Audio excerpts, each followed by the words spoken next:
ones who are there, as you were just describing, struggling for their lives still. We're so thankful. We're so thankful for all of those that came running to help, all the first responders there in Nevada, the police department there with an amazing job they all did, all the doctors that are there in the hospital, that they even prepare for stuff like this. I heard the other day they said they run drills like this 3 or 4 times a year. Man, we're just thinking about all these people, the individuals. We're thinking about the young man who was standing there in our meet and greet line right before we played that night, that was so happy to be there. And then hearing that, you know, he lost his life protecting his wife. This stuff is just all heart-wrenching. It's heartbreaking.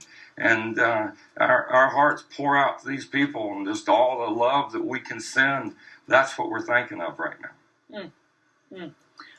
Can you tell me a little bit more about the meet and greet and how you found out that young man was killed? Yeah, so my aunt back in Tennessee, she's a former school teacher. And matter of fact, she's teaching again, but Aunt Brenda, right? So she never asked for anything. And then she had emailed me and said, hey, my best friend's son is coming to Las Vegas. His name is Sonny Melton, and he would really like to meet you guys before the show. He's coming to his first Big and Rich show, and he's all excited. I said, you got it. So we hooked him up with meet and greet passes. He came back. We shook his hand. You could see just this wide-eyed look on his face. He was excited to be back there, you know, to meet Big and Rich and be a part of this great music festival. And I got word that he had become a casualty in this shooting back through my family members, so back through that aunt that had originally asked for me to get him back there.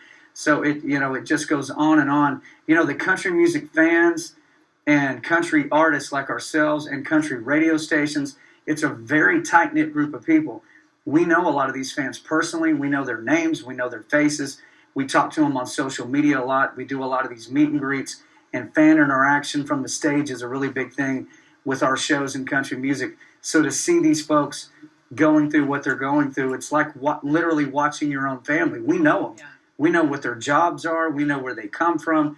At this show, this was not just people from Las Vegas or Nevada. There were people there from California, Arizona, Tennessee. Sonny Melton was from Tennessee. There were people all the way from Canada that had come to this show. And I think when you see that image of 22,000 people singing God Bless America, holding their iPhones up in the air and lighting up the sky in Las Vegas. Celebration. That's one of the most unifying, most pure American moments you can possibly have. And if there was ever a stark reality between good and evil, you witnessed it right there in those two events. It is senseless. But talking to 4 young people last hour, you know, they were sitting there with their, you know, their T-shirts from the festival on, and they just said to me, "Listen, we love our country music. Country music is countrywide," you know, they just were saying we want to continue on with our lives and try not to be afraid. Big and Rich. It is senseless, and I am so sorry, but I'm glad the two of you are okay. Thank you so much for your time. I've got to hop back now over to Puerto Rico. Our correspondent, Leila Santiago, is now standing by with an interview with the